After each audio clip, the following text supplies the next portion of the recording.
जहां एक तरफ कोविड-19 के कारण परेशानियां बढ़ रही हैं, वहीं पर केंद्र सरकार ने इस चीज़ को ध्यान में रखते हुए कि लोगों में गुस्सा बढ़ रहा है, नाराज़गी सरकार के प्रति बढ़ रही है और लोग पूछ रहे हैं सरकार आखिरकार इतना विलंब क्यों कर रही है।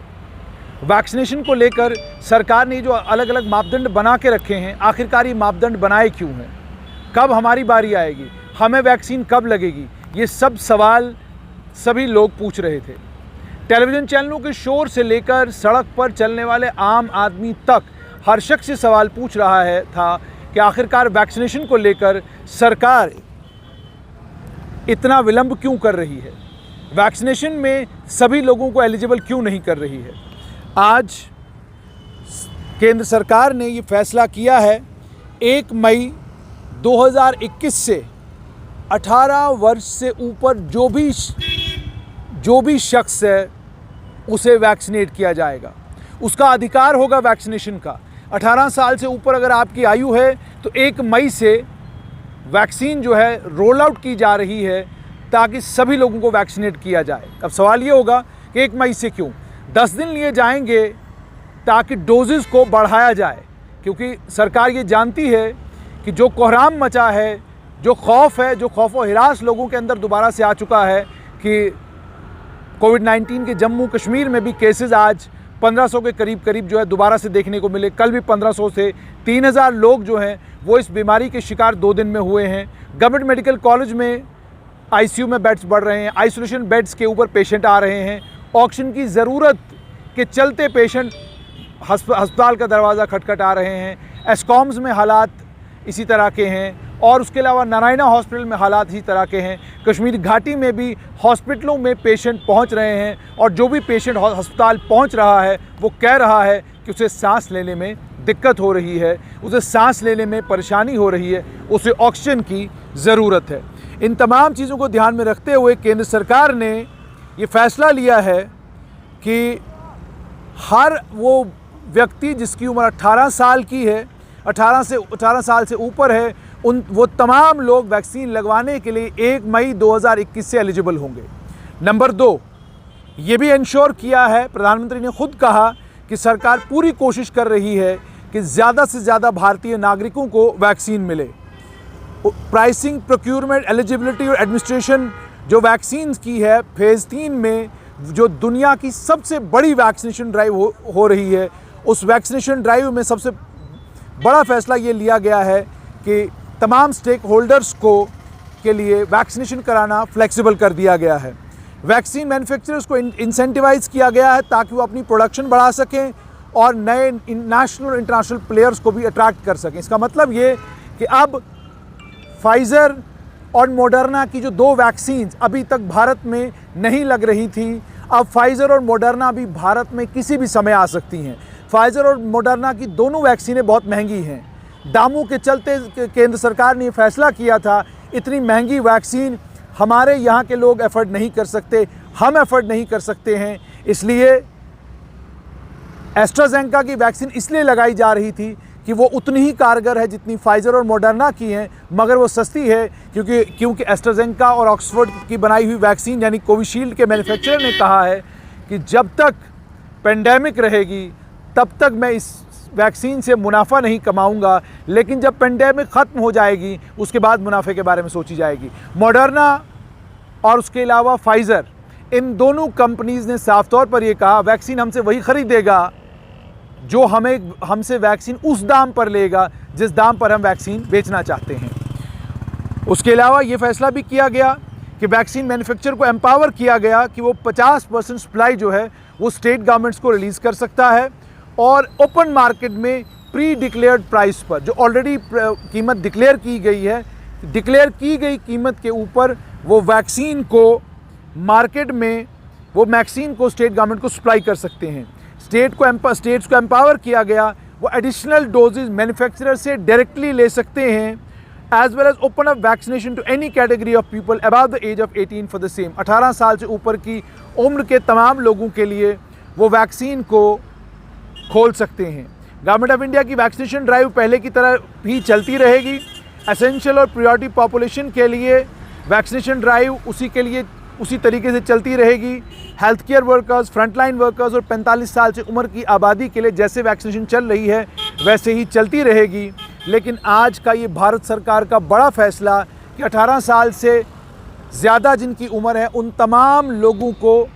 तमाम लोगों को वैक्सीन 1 मई से वो एलिजिबल हो जाएंगे वैक्सीन लेने के लिए। 18 साल से ऊपर के तमाम लोग 1 मई से वैक्सीन लेने के लिए एलिजिबल हो जाएंगे। और दूसरा सबसे बड़ा फैसला ये कि मैन्युफैक्चरर्स को ये इजाज़त दी गई है कि एस्ट्राजेनेका, स्पुतनिक और कुछ वैक्सीन और कुछ वैक्सीन्स हैं जिनकी ऑथराइजेशन पिछले दिनों में दी गई है। लेकिन 2 वैक्सीन्स हैं, मॉडर्ना और फाइज़र की वैक्सीन्स, जिनकी ऑथराइजेशन अभी तक नहीं दी गई थी। अब उम्मीद और तवक्का ये कि उनकी ऑथराइजेशन भी मिल जाएगी और वो वैक्सीन भी जल्द भारत में अवेलेबल होंगी। फाइज़र और मॉडर्ना की वैक्सीन्स को लेकर दोबारा से आपको बताऊं मैं, ये दोनों वैक्सीनें महंगी हैं। महंगी होने के कारण हमारे देश में ये वैक्सीन नहीं लग रहा था। एस्ट्राजेनेका ऑक्सफोर्ड की वैक्सीन जो कोविशील्ड के नाम से भारत में इस वक्त लगाई जा रही है, और कोवैक्सीन जो भारत बायोटेक की वैक्सीन है, इन दोनों वैक्सीनों को इसलिए पूरे भारत भर में लगाया जा रहा है क्योंकि ये सस्ती हैं। मगर कतई ये मत समझिए कि ये वैक्सीन इफ़ेक्टिव नहीं है, ये वैक्सीन 101% इफ़ेक्टिव हैं। और दूसरी सबसे इम्पॉर्टेंट खबर आपके लिए, पूर्व प्रधानमंत्री डॉक्टर मनमोहन सिंह पॉजिटिव हुए। और किस दिन पॉजिटिव हुए? जिस दिन केंद्रीय स्वास्थ्य मंत्री डॉक्टर हर्षवर्धन ने उनकी लिखी हुई चिट्ठी का जवाब बड़े तल्ख अल्फाज में दिया। उन्होंने जिन अल्फाज का इस्तेमाल किया एक पूर्व प्रधानमंत्री के लिए, उन अल्फाज का उनको इस्तेमाल नहीं करना चाहिए था। उन्होंने अपना कंसर्न जताया था, उन्होंने बताया था कि क्या कुछ कमियां हैं, क्या कुछ कमज़ोरियां हैं जिनको दूर करने की ज़रूरत है। हम किसी का ओपिनियन, किसी का सुझाव लेना चाहते हैं या नहीं लेना चाहते हैं, पर हमारी संस्कृति का सबसे अभिन्न अंग और अभिन्न हिस्सा है आदर सम्मान करना। हम आदर सम्मान और सत्कार हर एक का करते रहे हैं और करते रहना चाहिए। और जो हमारे देश के प्रधानमंत्री हों, वो चाहे कोई भी रहे हों, हर प्रधानमंत्री का मान सम्मान ज़रूरी है। उन्होंने जो बातें कही थी, आप उनसे इख्तलाफ रख सकते हैं, आपको वो बातें सही नहीं लग रही हैं, लेकिन इतना सख्त अल्फाज में चिट्ठी का जवाब देना, किसी के बहुत बड़ी तादाद में ट्विटर के ऊपर मैं देख रहा था कि लोग इसे ठीक नहीं कह रहे, लोग कह रहे हैं कि ये तरीका नहीं था जवाब देने का। दूसरी तरफ TSL Covid vaccination hero of the day की बात अगर मैं करूं, तो आज की TSL Covid vaccination hero of the day 2,45,400 के साथ जम्मू डिस्ट्रिक्ट आज भी ओवरऑल में नंबर 1 है। आज हम ओवरऑल की बात करेंगे। नंबर 2 पर 1,30,427 वैक्सीन डोजेज़ के साथ बारामुल्ला है।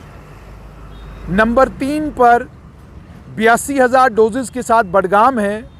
नंबर 4 पर 71,618 डोजेज़ के साथ अनंतनाग डिस्ट्रिक्ट है। नंबर 5 पर 71,564 71,564 डोजेज़ के साथ कठुआ डिस्ट्रिक्ट है।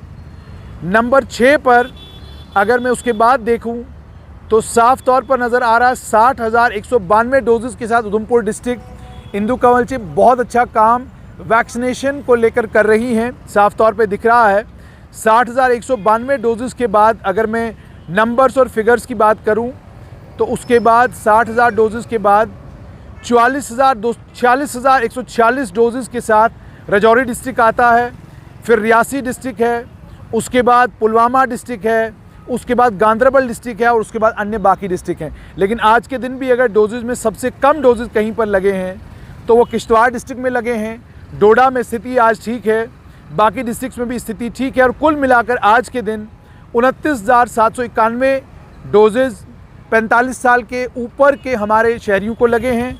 855 डोजेज़ फ्रंटलाइन वर्कर्स को first and second dose complete हुआ है और हेल्थ केयर वर्कर्स को पहला और दूसरा डोज आज के दिन 160 के करीब डोजेज़ जो हैं वो टोटल जम्मू और कश्मीर संभाग, माफ़ कीजिएगा, ये 160 के करीब डोजेज़ जम्मू डिवीज़न में लगे हैं। तो ये तो Covid vaccination hero of the day आज हमारे हैं district immunisation officers. District immunisation officers का बड़ा अहम रोल है और आस्थावान देश में जहाँ पर अलग अलग मज़हबों के साथ लोग ताल्लुक़ रखते हैं, हर मज़हब की वैक्सीनेशन को लेकर अलग अलग मज़हब के लोगों के बीच में जाकर उन्हें कन्विंस करना और उन्हें ये कहना कि वैक्सीन लगवाना आपके लिए ज़रूरी है, इस समय इसलिए और ज़्यादा ज़रूरी हुआ है क्योंकि बहुत सारे वीडियोस फेसबुक और यूट्यूब के ऊपर वायरल हुए हैं, जिन वीडियोस में अगर आप उन वीडियोस को ध्यान से देखें तो दो बातें आपको साफ तौर पर नज़र आती हैं। पहली बात तो ये कि अलग अलग धर्मगुरु वैक्सीन को लेकर अलग अलग तरह की अटपटी बातें कर रहे हैं, बातें समझ से बाहर है। ये वैक्सीन आपको आपके आरएनए के अंदर बदलाव लाएगी, ये वैक्सीन आपका डीएनए ख़राब करेगी, ये वैक्सीन आपको इम्पोर्टेंट बनाने के लिए आई है, ये वैक्सीन आपके अंदर ये कर देगी, ये वैक्सीन आपके अंदर वो कर देगी। इसके चलते लोगों के बीच में जाना और उनको कन्विंस करना कि वैक्सीनेट करवाना बहुत ज़रूरी है, ये कमाल डिस्ट्रिक्ट इम्यूनाइजेशन ऑफिसर्स का है। वो कैसे कर रहे होंगे वो फील्ड में वही जानते हैं। और दूसरी इम्पॉर्टेंट बात ये, रमज़ानुल मुबारक का महीना चल रहा है, मुफ्तियों के फतवे भी आए उसमें। कईयों ने कहा वैक्सीन लगवाना ठीक नहीं, लेकिन एक बड़ी तादाद में बड़े अक्लमंद लोग भी हैं वो जिन्होंने ये कहा कि रमज़ानुल मुबारक के इस मुतबरक महीने में भी वैक्सीन लगवाई जा सकती है और लगवाई जानी चाहिए, क्योंकि कोविड-19 की बीमारी से लोगों की जान को ख़तरा है और जान बचाने के लिए वैक्सीन लगाना बहुत ज़्यादा ज़रूरी है। तो लोग वैक्सीन लगवा रहे हैं। अजीब विडंबना वाली बात है कि धार्मिक लोग, मजहबी लोग जिनका अड़िग विश्वास भगवान में, जिनका अड़िग विश्वास खुदा में है, जो ये मानते हैं कि खुदा और भगवान के सिवा कोई ताकत कुछ करने वाली नहीं है, उन लोगों को किसी भी चीज़ के लिए कन्विंस करना ज़रा मुश्किल काम है, लेकिन नामुमकिन नहीं है। मगर डिस्ट्रिक्ट इम्यूनाइजेशन अफसर किस तरीके से ये काम कर रहे होंगे, कैसे उन लोगों को कन्विंस करते होंगे, मैं उन्हें इस चीज़ के लिए सलाम करता हूँ। दूसरी बात ये भी मैं आपको बताऊँ, मैंने मस्जिदों से ये ऐलान होते हुए नहीं सुना कि आप टीका ज़रूर लगवाएं। मैंने मंदिरों से ये आवाज़ आती हुई नहीं सुनी कि टीका लगवाना ज़रूरी है। मैंने किसी भी धार्मिक घर से ये आवाज़ आते हुए नहीं सुनी कि टीका लगवाना ज़रूरी है। अज़ान देने के लिए जब आप खड़े होते हैं तो अज़ान देने के फ़ौरन बाद, दुआ पढ़ने के बाद आप अगर एक ऐलान ये भी कर दें कि जी आप अपने नज़दीकी वैक्सीनेशन सेंटर पर, अगर आपकी उम्र 45 साल से ऊपर है, मेहरबानी करके जाएं और कोविड-19 की इस मौलिक बीमारी से बचने के लिए टीका लगवाएं। मंदिरों में पूजा पाठ के बाद अगर आपको समय मिलता है तो विनम्र विनती और आग्रह अपने लोगों को करिए, तमाम लोगों को करिए कि जनाब आप जहाँ पर भी हैं, कोविड-19 की वैक्सीन से छुटकारा पाने के लिए बहुत ज़्यादा ज़रूरी है कि आप वैक्सीनेट हों। मेहरबानी करके वैक्सीनेशन सेंटर पर जाइए और ख़ुद को वैक्सीन लगवाइए। इसी तरीके से बाकी जितने भी आस्था के घर हैं, उन तमाम घरों से अगर आवाज़ें ये आनी शुरू हो जाएं कि वैक्सीनेशन करवाना बहुत ज़्यादा ज़रूरी है, तो यकीन मानिए वैक्सीनेशन के नंबर में एकदम बढ़ोतरी देखने को मिलेगी। 1 मई से 18 साल से ज़्यादा जिनकी उम्र है, उनकी वैक्सीनेशन की बारी है। देखूंगा कितने नेता लोग आज से ही वीडियोस बनाकर लोगों को कन्विंस करने की कोशिश करेंगे कि भाई आप जाएंगे और वैक्सीन लगवाएंगे। देखेंगे कितने राजनीतिक दल चिल्ला कर कहेंगे कि जनाब वैक्सीन लगवाना ज़रूरी है। देखेंगे कि एक रैली हो रही है और संबोधन से पहले नेताजी कह रहे हैं आप सब वैक्सीन लगवा के आए हैं कि नहीं आए हैं।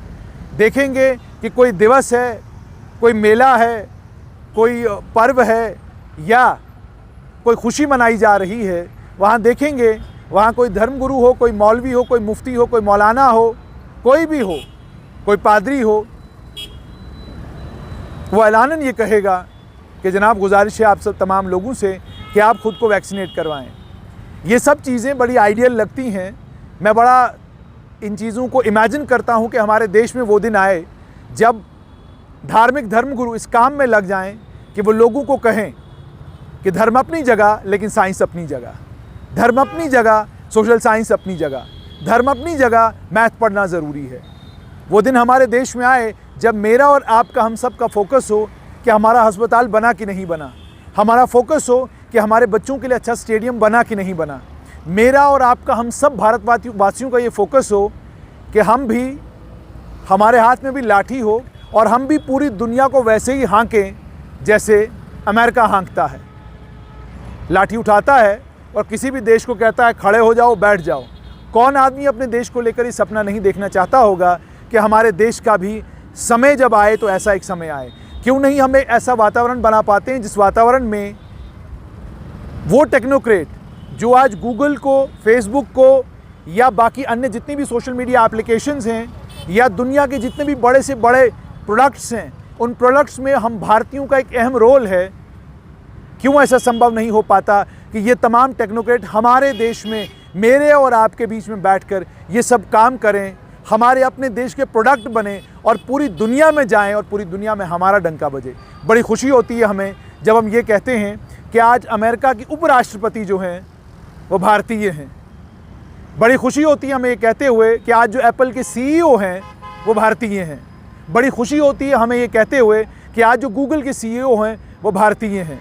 बड़ी खुशी होती है हमें ये कहते हुए कि एस्ट्राजेनेका ऑक्सफोर्ड की जो वैक्सीन पूरी दुनिया में जा रही है, उसका निर्यात, उसको बनाया हमारे देश में जा रहा है और सीरम इंस्टीट्यूट ऑफ इंडिया आधार पूनावाला बना रहे हैं। और कौन आधार पूनावाला? जिन पर वॉशिंगटन पोस्ट का अखबार अपने अखबार के अंदर के पन्ने का अंदर का आधा पन्ना जिसको देता है।